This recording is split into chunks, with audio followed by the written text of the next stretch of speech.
Hi, I'm Wendy Vigdor-Hess, author of Sweetness Without Sugar, and today we're going to do a real basic green smoothie. So it's not in the book, and I just wanted people to have an idea of just a really basic, easy way to add some more greens to your life and to your daily intake. Make it super simple with very few ingredients and just using really what you have in the house or what your family likes, what you like, what works for you, what's in your budget.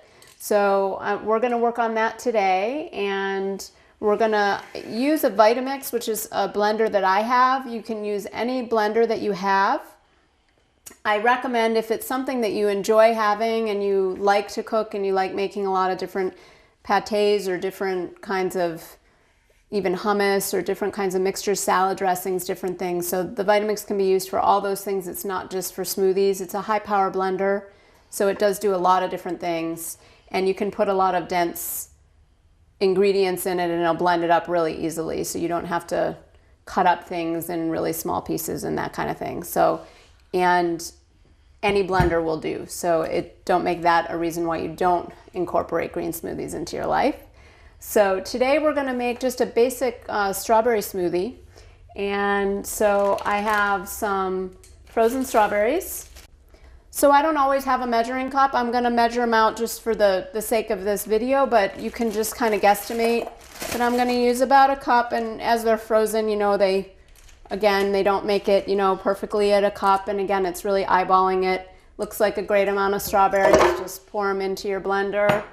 And I usually use a little bit of frozen banana, but I used more banana early on when I was really transitioning off of sweets and using more alternative sweeteners. So this is something that I would mention that you would do based on what your sweetness level is. So if you're really used to a lot of refined sugars and you've been having that and craving them a lot, I would say use more banana. Banana tends to be one of the sweeter fruits, and it will make the smoothie much sweeter. So if you want more sweet, you use more banana. If you need a little bit less sweet, you can use less banana with your other fruit. So, and you can always add stevia to taste as well later on if you use less banana and you realize, wow, I really want a little bit more sweet. So that's what I'm using for today. And then I'm going to go ahead and just put a couple of handfuls of some spinach in, which you can use any kind of greens.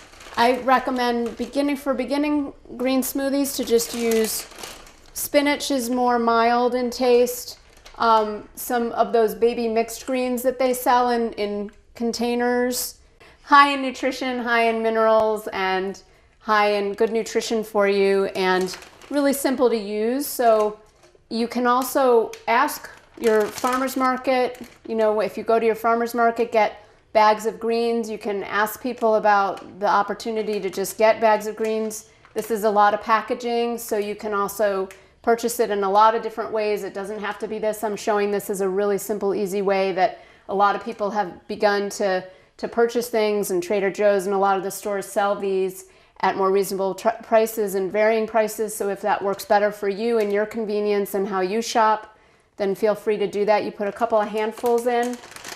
You can use a lot of different liquids as your liquid. You can use a different kind of non-dairy milk, or if you do other milk as well, if you do a raw milk or a kefir. Here's an almond milk. You can also, I tend to use a lot of hemp milk as well, and what I recommend is buying the unsweetened as well. So you can look, they make them sweetened and unsweetened. So since you're having the sweet of the fruit, I recommend having the unsweetened of whatever non-dairy milk or milk that you're using, so that you're lessening the sugar load. And if you want more sweet, to choose the banana or the stevia later on, so that you can kind of balance that out. And another option is to use, we made this in another video of how to make an infusion, but this is a nettles infusion that we made, and it's mixed with a little bit of raspberries, or a raspberry leaf. So it's a nettles raspberry leaf infusion. And we can go ahead and plunge this. This is in a French press, and you can see how easy this is to make in another video, but I'm going to go ahead and plunge it. And so all of the herbs now are down at the bottom, and you have just the liquid here. So you can also use that to add to your smoothie as well, and then go ahead and pour this in as the liquid. As you can see, it's still really hot. If you make this the night before, it might still be on your counter and it would be possibly warm, but it might just be room temperature. And you can go ahead and put that in. You can also use different liquids. You can use an unsweetened juice if you like that. You can use, some people like orange juice. Some people like just a variety of different bottled juices that don't have sweetener. I tend to recommend more of the waters and a non-dairy milk if it has a little bit of protein in it, and also the infusions, which give you more greens that some people like the taste, some people don't. But it's a nice way to put it in there if they don't like the taste. If they do, it enhances it. If they don't, it kind of hides the flavor. And as far as other greens, you know, I'm using spinach for this. I recommend any green. So if you're further along in terms of being more used, your palate is more used to a less sweet and you can handle more greens, start with the spinach. Start playing with other greens and try kale or try collards or bok choy or celery or romaine. In another video, the apple blue smoothie, I use romaine. I've used endive. I've used all sorts of different greens. So you can also use herbs. So you can use cilantro and parsley and mint and all sorts of things. Anything that sounds good to you is a great thing to try. And sometimes it's just trial by error and just seeing what you like or your family likes. And nettles with a little bit of mint or a maca powder, so you can add some other greens and you can add some superfoods and add even more nutrition in different ways. It's kind of becomes fun to play with. And I'm wanting to do this more basic so that if you are just starting out and you don't even want to think about details, you can just make a super simple and it'll taste really good. And it takes just moments to make, and you can just use what you have. You can use leftovers, you can use what you have, you can use greens that are starting to turn a little bit. So if you want to, you can also add a protein powder. I've recommended like a rice protein powder sweetened with stevia, or you can use a hemp protein. This will make it a little bit greenier in taste. So if you're not used to this, you may want to stick with no protein powder or use more of a rice protein sweetened with stevia, because this will be a little bit stronger. You can also actually use the hemp seeds for added nutrition and omega-3s, really good for the brain. And you can actually use just the whole seed and use a few tablespoons of that instead of the protein powder. The seed isn't green. When you're looking at the seed, it's more of a beige, kind of the color more of my top here. And so that doesn't give it as green of a color. And you can just play around with that. And something else that you can use as well, you can use different kinds of fruits. And here's something called acai. This comes in frozen packages.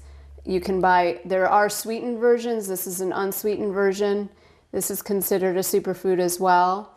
And really, it's called a superfood. It has a high amount of nutrients in it. So another tip with smoothies is if you're having it in the morning, I recommend that you don't add as much ice, or if you're using frozen fruits as it being simpler, then to maybe use a warmer infusion so that you're balancing that out and your smoothie doesn't come out ice cold. Because when we have really ice cold beverages, including ice water or iced tea or lemonade or these kinds of things, but a smoothie is included, it really is hard for the digestive system to break that down. So some people refer to that as it puts out our digestive fire. So we really want to, in some ways, having green smoothies can really help your digestion because it's simpler to digest in that it's been blended up and you're not chewing and your body's not having to work as hard to break it down. So in some ways, that's one of the many reasons to have a green smoothie, in addition to having more greens and an easy way to add fruits and vegetables that you wouldn't already have in your normal daily intake. Another reason is to be sure to balance that with having a warmer fluid or even room temperature. So if you're bringing it to go and it's in your car as you're driving, it's warming up in the jar, it's still staying fresh, there's nothing in it that's going to spoil, but it's just allowing it to get more towards room temperature, which is an easier way for your body to assimilate it. So it's really a win-win to do both if you can, or bring it with you, and instead of having it in the morning, starting with a warm breakfast and then having it later on as a snack, and it will have gotten to room temperature as well. So even if you bring it to work with you, you can keep it by your desk rather than putting it in the refrigerator and just have it more at room temperature. So I'm gonna just go ahead and cover this, and we're gonna blend it up. Now, I did add, the infusion was warm, so you can also add more ice if you like it colder. I start with it on low, and then I move it up to a higher. You can see all the green blending up. And that's it. So if you want it colder, you can add that. If you're bringing it with you in a thermos for the day, if you start more in the morning with warmer foods and the cold foods don't work well for you, you can always put this in a thermos and bring it with you, and it'll stay cool for you, and it can be a to-go. You can also just pour it in a glass and have right as you're making it. And you can also put it in, which you've seen in other ones, you can also put it in a bell jar and get a sippy cup kind of for adults cover and have it more right away when you're on the go. Also put it into a thermos and bring it with you this way and have it so it'll stay cold. Lots of different options of ways to carry it, or if you're having it right after you make it, which is also real delightful, you can just pour it in your favorite glass. You can also add different labels that make you happy that you can add to your jars. You've seen me do this before, where we put in gratitude or health or love on our jar or our glass that we're having, and we can go ahead and label it and have that along with what we're choosing to have. And we just remember that we are drinking love, and we're bringing in more of it throughout our day, and making it a ritual of starting with something that makes you happy, and it's simple and easy, and it can bring you sweetness and lots of love at the same time. So I'm gonna try it.